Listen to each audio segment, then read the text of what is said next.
माँ, तुम रो क्यों रही हो? बेटा, तेरे नाना जी की तबीयत बहुत खराब है। हमें जल्दी से गांव जाना होगा।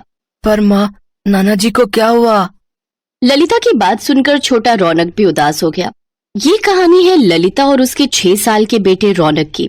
ललिता के पति मुकेश की बहुत पहले ही मौत हो गई थी। मुकेश के जाने के बाद रौनक की जिम्मेदारी ललिता पर ही थी। वो मेहनत मजदूरी करके रौनक और अपना पेट पाल रही थी। उस दिन ललिता को पता चला कि उसके पिताजी की तबीयत बहुत खराब है और वो अपनी आखिरी सांसें गिन रहे हैं। ये सुनते ही ललिता ने फौरन कुछ कपड़ों की एक पोटली बनाई और रौनक को साथ लेकर रेलवे स्टेशन की तरफ पैदल ही चल पड़ी। माँ, हम ट्रेन से जाएंगे?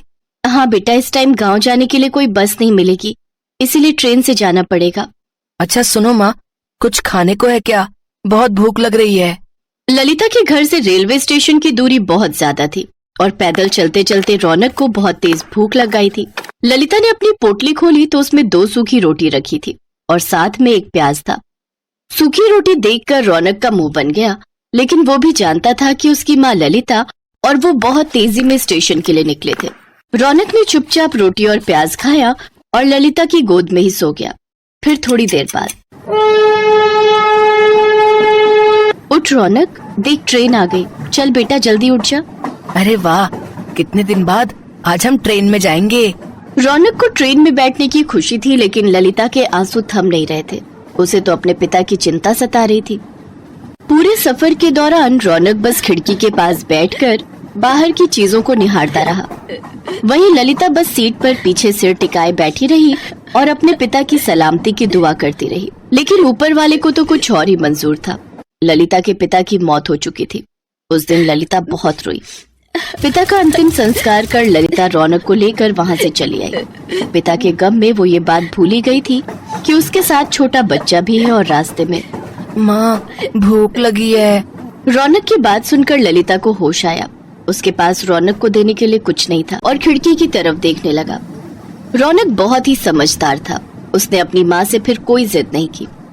कई घंटों के सफर के बाद ललिता और रौनक अपने स्टेशन पहुँच गए। वहाँ पहुँचते ही रौनक रोने लगा। ललिता समझ गई कि अब रौनक से भूख बर्दाश्त नहीं हो रही है। तभी वहाँ एक दुकान से आवाज आई, पूरी सब्जी खा ली है, 20 रुपए में ही है। उस आदमी की आवाज सुनकर ललिता को ऐसा लगा जैसे उसकी मुराद पूरी हो गई। ललिता ने सोचा कि वो 2 आलू पूरी खरीदेगी, एक रौनक खाएगा और एक वो भी खा लेगी। उसने भी तो 2 दिन से कुछ नहीं खाया था। ललिता ने 40 रुपए देकर आलू पूरी खरीदी। वे बहुत थोड़े से आलू और सिर्फ 2 ही पूरियां थी। ये देखकर ललिता ने अपना डिब्बा भी रौनक को दे दिया। रौनक ने पेट भरकर खाना खाया और फिर शाम को। माँ, पेट में बहुत तेज दर्द हो रहा है और 3 बार उल्टी भी हो चुकी है। इतना कहते ही रौनक बेहोश हो गया। ललिता फौरन उसे डॉक्टर के पास लेकर पहुंची तो डॉक्टर ने उसे बताया कि रौनक को फूड पॉइजनिंग हुई है। ललिता को समझते देर नहीं लगी कि ये सब उस आलू पूड़ी की वजह से हुआ है जो उसने रेलवे स्टेशन से खरीद कर रौनक को खिलाई थी। फिर पूरे 1 हफ्ते बाद जब रौनक की तबीयत में कुछ सुधार हुआ तो उसने अपनी माँ से कहा, माँ, वो आलू पूरी बहुत ही गंदी थी। मैं उसी से बीमार हुआ हूँ। पता नहीं मेरे जैसे और कितने बच्चे बीमार होंगे उन गंदे अंकल की आलू पूरी खाकर। रौनक ने लाख-टके की बात कही थी, जिसे सुनकर ललिता सोच में पड़ गई। और फिर थोड़ी देर सोचने के बाद ललिता को उसके जीवन का मकसद मिल गया और नया रोजगार भी। ललिता ने स्टेशन के पास ही अपनी नई झोपड़ी बनाई और वहीं बड़ी सी कढ़ाई रखकर एकदम ताजी आलू की सब्जी और गर्मा गर्म पूरियां तलने लगी। आ जाओ, बस 20 रुपए में 6 पूरी और ढेर सारी सब्जी खा लो। उसकी बनाई आलू पूरी बहुत ही स्वाद बनी थी और सिर्फ 20 रुपए में अब वहाँ हर किसी का पेट भर रहा था। तभी वहाँ एक औरत आई। उसके साथ एक छोटा बच्चा भी था, जिसे देखकर रौनक ने कहा, आराम से खाओ और जितना जी चाहे उतना खाओ। इसे खाकर तुम्हारी तबीयत खराब नहीं होगी, क्योंकि ये आलू पूरी मेरी माँ ने बनाई है, उन गंदे अंकल ने नहीं। मासूम रौनक की बात सुनकर वहाँ खड़े सभी लोग हंसने लगे और सामने खड़ा आदमी अपने बासी आलू पूरी के डिब्बे समेटने लगा।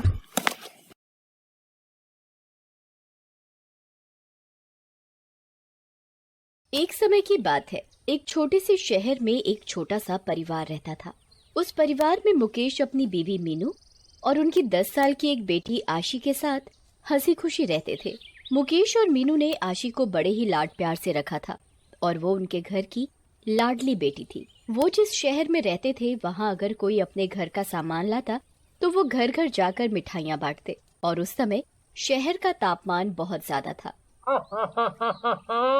आज कितनी गर्मी हो रही है ना मीनू? सही कह रहे हो जी। क्यों ना हम अपने घर में एक एसी ही ले आए? ये क्या कह रहे हो आप? आपको पता है ना एसी कितना महंगा आता है? क्या मम्मी, सही तो कह रहे हैं पापा। और देखो ना कितनी गर्मी हो रही है, मान जाओ ना मम्मी। अच्छा ठीक है बेटा, हम कल ही एसी लेने चलते हैं। आशी बेटा, तुम्हें पता है ना कि तुम्हारे पापा के पास अभी इतने पैसे नहीं है कि वो एसी ला सके। और बेटा तुम अपने पापा की हाँ में हाँ मिला रही हो। क्या मीनू, अगर अब आशी ने कहा ही है तो एसी आएगा ही आएगा। हाँ पापा, मुझे भी बहुत गर्मी लगती है, मुझे एसी चाहिए, मतलब चाहिए। अरे मीनू अब मान भी जाओ, तुम पैसों की फिक्र मत करो। हाँ माँ, मान जाओ ना, अब तो पापा ने बोल दिया पैसों की फिक्र मत करो। अच्छा ठीक है भाई, ठीक है, अगर आशी ने अब बोल ही दिया है तो एसी आएगा ही आएगा। ये हमारे घर एसी आएगा, हमारे घर एसी आएगा। अब मुझे गर्मी में नहीं सोना पड़ेगा।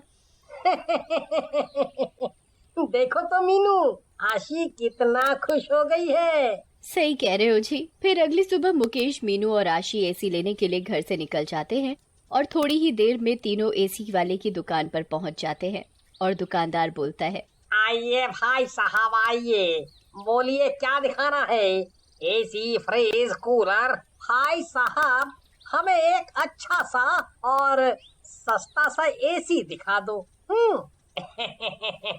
जी अभी दिखाता हूँ मालिक। भैया आप हमें बढ़िया कंपनी का एसी दिखाना, पर ज्यादा महंगा ना हो, सस्ता सा ही दिखाना। हाँ हाँ ठीक है, मैं आपको आपके बजट के हिसाब से ही दिखाऊंगा, आप बेफिक्र रहिए। फिर दुकानदार उन्हें एक से एक एसी दिखाता है, मगर उनके बजट का कोई भी एसी नहीं होता कि वो खरीद सकें। और दुकानदार उन्हें कहता है कि भाई साहब मैंने तो आपको इतने एसी दिखाए, मगर कोई भी एसी आपको अपने बजट का नहीं दिखा। आप एक काम कीजिए, हमारे पास सेकंड हैंड एसी भी है, आप उनमें से ले लीजिए, क्या पता उसमें कोई आपको आपके बजट का मिल जाए। वारंटी भी है उन सब की, पर थोड़े से पुराने हैं, पर चलते अच्छे हैं, चकाचक। हाँ ऐसा कर लेते हैं, एसी तो चाहिए, नया हो या पुराना, बस ठंडी ठंडी हवा आए, उसमें मजे से सोया करेंगे फिर। पर भाई साहब वो एसी सही तो है ना? कभी बीच में ही खराब हो जाए और हमारे पैसे मिट्टी में मिल जाए।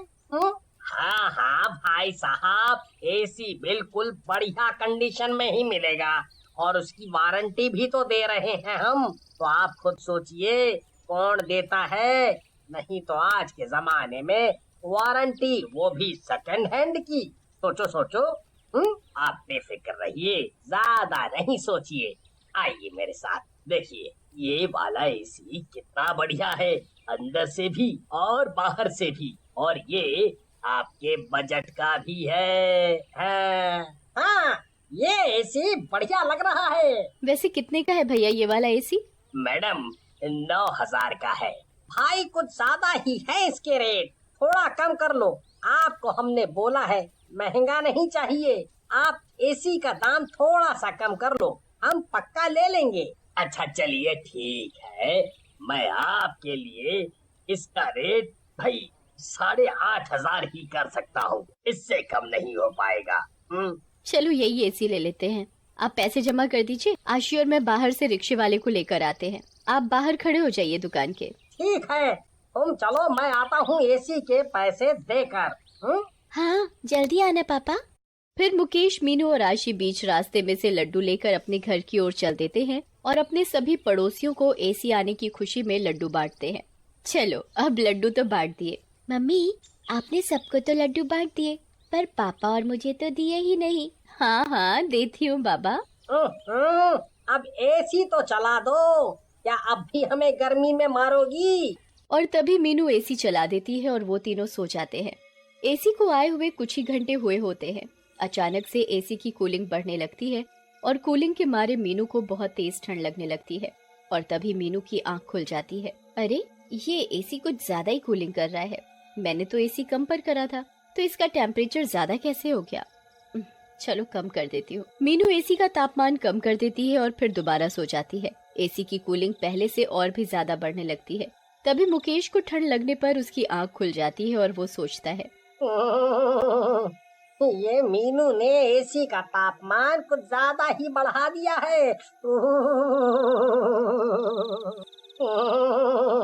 तभी मुकेश आशी को देखता है कि आशी पूरी बर्फ से ढकी होती है और ये देखकर मुकेश घबरा जाता है और मीनू को आवाज देता है, मीनू, अरे मीनू जल्दी उठो, देखो ये क्या हो गया आशी को। हाँ, क्या हुआ? क्यों चिल्ला रहे हो इतना? ओहो, पीछे तो देखो, पीछे आशी पूरा बर्फ से ढकी हुई है।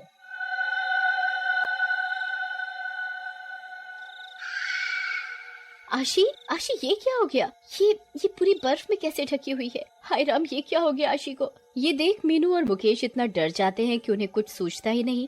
तो वो दोनों अपने हाथों से ही बर्फ को तोड़ने लगते हैं ताकि वो आशी को बर्फ से निकाल पाए। वो दोनों बर्फ तोड़ने की इतनी कोशिश करते हैं कि उनके हाथों से खून बहने लगता है। फिर मीनू मुकेश को एसी बंद करने के लिए कहती है, सुनिए, आप जल्दी से एसी बंद करिए। हाँ, करता हूँ, अभी करता हूँ। मुकेश मीनू की बात सुनकर एसी बंद कर देता है और जैसे ही मुकेश एसी बंद करता है तभी अचानक से बर्फ खुद ही टूटने लगती है। अरे मीनू, देखो बर्फ टूट रही है। आशी बेटा, तुम ठीक तो हो? कुछ बोलती क्यों नहीं हो? और देखते ही देखते एसी में से एक भयानक सी बर्फ की चुड़ैल बाहर आती है और जोर जोर से हंसने लगती है। मैं एक बर्फीली चुड़ैल हूँ। चुड़ैल? कौन हो तुम? क्या चाहिए तुम्हें? हाँ, बताओ कौन हो तुम और क्या दुश्मनी है तुम्हारी हमसे?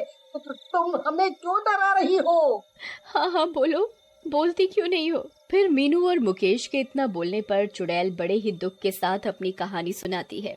मैं अपने पति के साथ बड़े ही आराम और खुशी की जिंदगी बिता रही थी। हम अपनी लाइफ में बड़े ही खुश थे। मेरा सपना था कि हमारे घर एसी हो, तो फिर तभी हमने एक एसी लेने का सोचा था। मेरे पति मेरी हर ख्वाहिश पूरी करते थे। हम दोनों एसी लेने एक दुकान पर गए थे जिस पर आप लोग भी कल गए थे। उस दुकान वाले ने हमें एक सेकंड हैंड एसी दिखाया था। उस समय बाहर बहुत तेज बारिश हो रही थी और हम लोग एसी देखने में लगे हुए थे और हम दोनों ने वही एसी पसंद किया था जो इस टाइम आप लोगों के घर में लगा हुआ है। और तभी अचानक से एक बहुत ज्यादा तेज भयानक सा भूकंप आया था और बिजली भी कड़क रही थी। तभी दुकानदार और मेरे पति दुकान से जल्दी बाहर निकल गए क्योंकि बहुत जोरों से भूकंप आ गया था। मगर मैं गलती से अंदर रह गई। मैंने खूब आवाज लगाई मगर मेरी आवाज किसी तक भी नहीं पहुंची। इस कारण मेरे ऊपर एक बहुत ही बड़ी बिजली खिड़की से आकर गिर गई और मैं वहीं मर गई। और जो एसी मुझे पसंद था उसी के अंदर मैं एक बर्फीली चुड़ैल बनकर समा गई। और मरने के कुछ सालों बाद आप लोग उस दुकान पर गए जिस दुकान पर मैं एसी खरीदने गई थी और इस कारण मैं आप लोगों के साथ आपके घर आ गई एक बर्फीली चुड़ैल बनकर। फिर मेरी आत्मा इस एसी के अंदर समा गई थी क्योंकि मुझे और मेरे पति को ये एसी बहुत पसंद था और तभी से मेरी आत्मा भटक रही है। फिर मीनू और मुकेश एक पुजारी को बुलाकर लाते हैं। पुजारी उस बर्फीली चुड़ैल को अपनी मंत्र शक्ति से मुक्ति दिला देता है।